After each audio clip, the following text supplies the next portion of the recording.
Hi all, very good morning to all. இன்றைக்கி குயிக்காக என்ன இன்றைக்கி லன்ச் ரெசிபி அப்படின்னு மட்டும் பார்த்தலாங்க. ரைஸ் வந்து ரெடி ஆகிட்டுருக்குது. இது வந்து பச்சை பட்டாணி கடையிலேருந்து வாங்கிட்டு வந்துருவாங்க. அதை உரிச்சு வச்சுருந்தோம். பட் என்ன தான் நம்ம ஊற போட்டு வச்சாலும் இது வந்து ஒரு தனி டேஸ்ட்டு தான். அது கூட பொட்டேட்டோ போட்டு குருமா மாதிரி பண்ணியிருக்கேன். ஸோ கொஞ்சம் எக்ஸ்ட்ராவே பண்ணிடுவேன். சில நேரத்தில் பண்ணிடணும். நைட்டு வந்து சப்பாத்தி அல்லது தோசை இட்லிக்கு வந்து இந்த குருமா நல்லாவே இருக்கும்.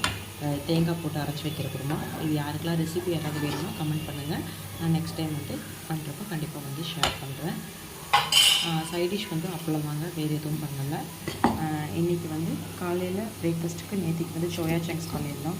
ஸோ அது கொஞ்சம் எக்ஸ்ட்ராவே இருந்துச்சு. ஸோ அந்த கொஞ்சம் சப்பாத்தி மாவு தோசை அது பண்ணி இன்றைக்கி காலையில் மார்னிங் ரொம்ப சிம்பிளாக முடிஞ்சிருச்சு. உங்களுக்கு எப்படி இருந்துச்சு அப்படிங்கிறத மறக்காமல் சொல்லுங்கள். இந்த நாள் இனிய நாளாக அமைய வாழ்த்துக்கள். இன்றைக்கி யாரெல்லாம் வந்து பிறந்த நாள் திருமண நாள் கொண்டாடுறீங்களோ அவங்க எல்லாத்துக்கும் நம்ம சேனல் சார்பாக வாழ்த்துக்கள். பாய், ஹாப்பி டே.